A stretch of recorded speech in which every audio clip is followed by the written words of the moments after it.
Welcome to Living Beyond the Invisible, a walk with Heather. I'm Heather Perrin, and this is the space where we will pull back the curtain on life with invisible disabilities.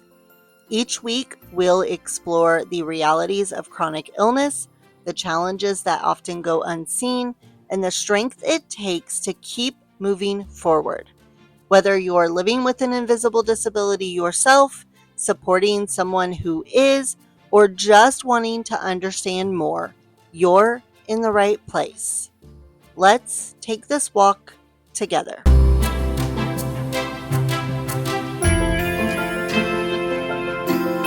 Welcome back. Today we're diving into a topic that almost every person with an invisible disability or chronic illness has experienced at some point or another. And unfortunately, many of us have experienced it more times than we can count.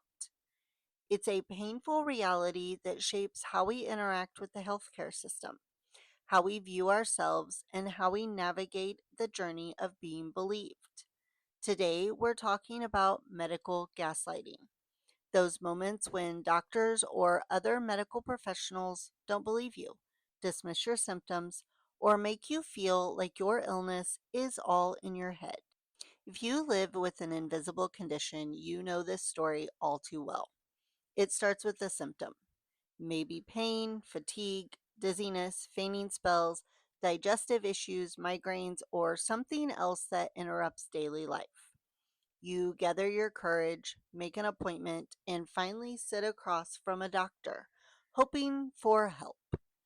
Instead of finding answers, you are met with skepticism. The doctor says things like, your labs look fine, you're healthy, or it's probably just stress. Maybe they tell you to lose weight, exercise more, or take an antidepressant.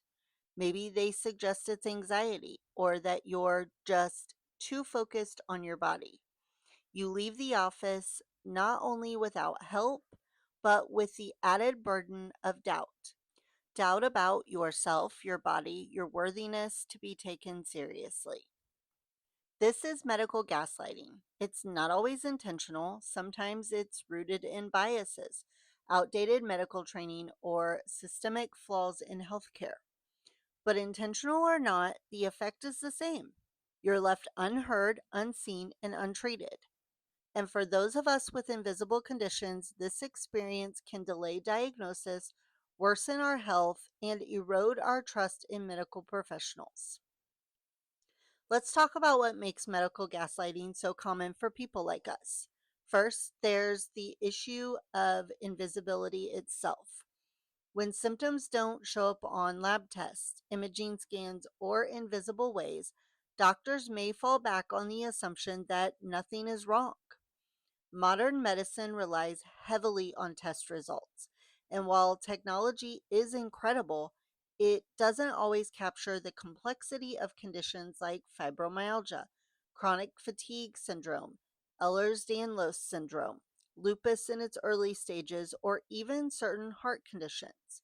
So when the tests look normal, too many doctors dismiss what patients are saying instead of investigating further. Another reason is bias. Research has shown again and again and again that women, people of color, and those with chronic illnesses are more likely to have their symptoms minimized or attributed to psychological causes. For example, studies have found that women are less likely than men to receive pain medication in emergency rooms, and when they do, they often wait longer to get it. Black patients, in particular, face dangerous stereotypes that suggest they feel less pain, which leads to undertreatment and dismissal. These biases make medical gaslighting not just an individual issue, but a systemic one rooted in discrimination. Then there's the culture of medicine itself. Doctors are trained to look for patterns, to match symptoms to the diagnoses. That's not really a bad thing because it is necessary. But when patients don't fit neatly into a box, when their symptoms are complex, overlapping, or atypical, many doctors default to dismissal instead of curiosity. Instead of admitting I don't know. They may imply that the patient is exaggerating, anxious, or imagining things. This protects the doctor's sense of control, but it leaves the patient feeling disempowered and unheard. And let's be real, part of the problem is time. In many healthcare systems, doctors are under pressure to see as many patients as possible in a short period of time. When you only have 10 or 15 minutes to explain years of symptoms, it's almost impossible to be heard fully. Complex conditions require time, attention, and a willingness to dig deeper. But the system is not built to support that. And so patients are left carrying the weight. Now, if you've been through this, you know the damage goes far beyond a single appointment. Medical gaslighting chips away at your trust. It makes you second guess your own body. You start to wonder, am I imagining this? Am I overreacting? Is it really that bad? That self doubt can be as harmful as the untreated illness itself, because instead of seeking care, you may start avoiding doctors altogether. You may minimize your own pain, push yourself too hard, or delay going to the ER until symptoms become unbearable. And by the time you finally get care, the illness has progressed. I want to pause here and validate this. If you've experienced medical gaslighting, none of it is your fault. You are not imagining things. You are not too sensitive. You are not exaggerating. The symptoms you feel are real, and you deserve care, compassion, and treatment. I also want to point out that medical gaslighting doesn't only happen with rare conditions. It happens across the board, even with illnesses that are relatively common. Take endometriosis, for example. It affects an estimated 1 in 10 women of reproductive age, and yet, on average, it takes 7 to 10 years to get a diagnosis. Why? Because doctors dismiss menstrual pain as normal or tell women they're being dramatic. Another example is autoimmune diseases, where early symptoms like fatigue, joint pain, or brain fog are often brushed off as stress or depression. Even heart attacks in women are misdiagnosed at higher rates because their symptoms don't always match the classic male presentation of chest pain. So the problem isn't rare. And when patients finally do get a diagnosis, many can trace back years of suffering that have could have been prevented if someone had just listened. This is where we are going to take a moment for me to tell you my story that I am still dealing with. It took me almost 7 years to get a medical provider who would listen to what I had to say about my symptoms. Then, once I saw a rheumatologist, it took another 3 months for him to even consider I had something going on. He did finally diagnose me with fibromyalgia, but at the same time, he has refused to listen to my other symptoms or take me seriously when I tell him that I believe it's more than fibro. I've asked him to test me for lupus and he refuses. He says my chemo treatments that I went through back in 2023 would just give us a false positive. He won't even listen to literally anything I say and has pretty much written me off. His last words to me were, and I kid you not on this, well, you have your diagnosis of fibromyalgia. I guess call me if you need me. That's it. I have asked for a second opinion and I will have that appointment in November. This new provider is supposed to be wonderful and take the time to listen to his patients. I really hope so, but I guess we'll see. All right, now let's talk about the emotional toll because it is enormous. Being gaslit by medical professionals often leads to trauma. Appointments become anxiety inducing. The thought of having to explain your symptoms again, only to be dismissed, can cause panic, tears, or even complete shutdown. Some people bring advocates with them to appointments because they know they won't be believed on their own. Others rehearse their symptoms over and over before walking into the office, trying to present them in just the right way to be taken seriously. That's not how healthcare should be. Patients shouldn't feel like they're preparing for battle every time they need help. There's also the social toll. Friends and family may often take their cues from doctors. If a physician downplays your illness, loved ones may follow suit, telling you it's all in your head or encouraging you to just get more exercise and eat better. I've heard it all.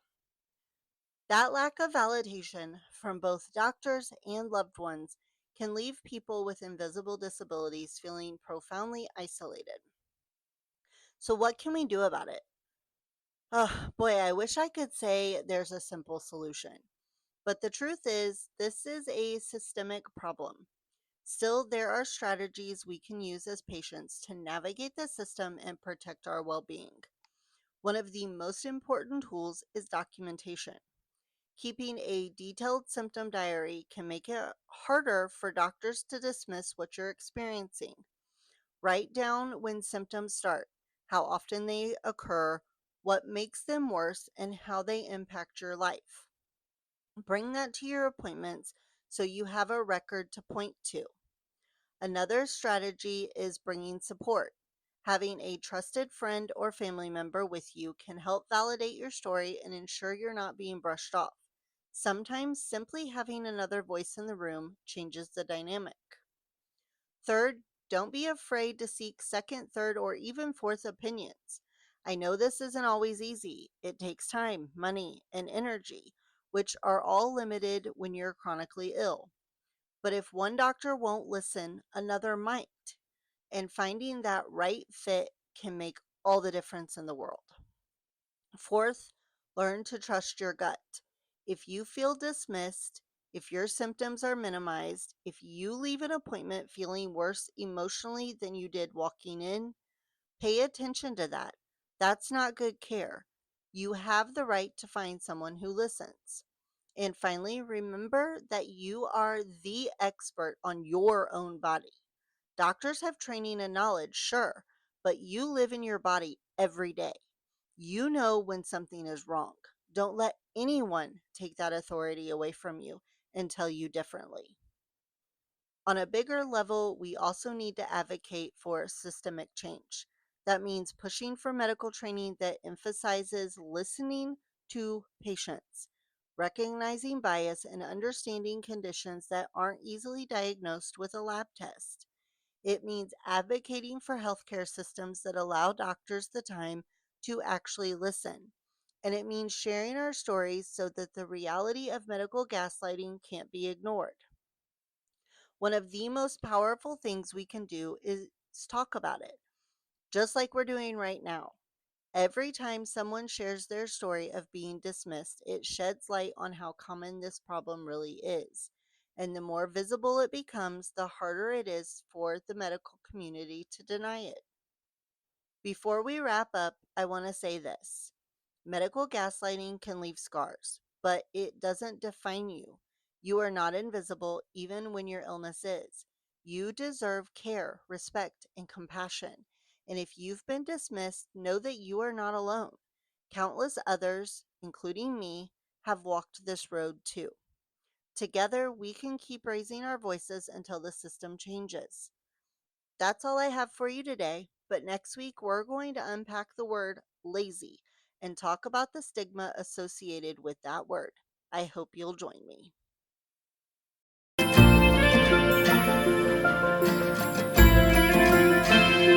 Thank you for joining me today on Living Beyond the Invisible, A Walk with Heather.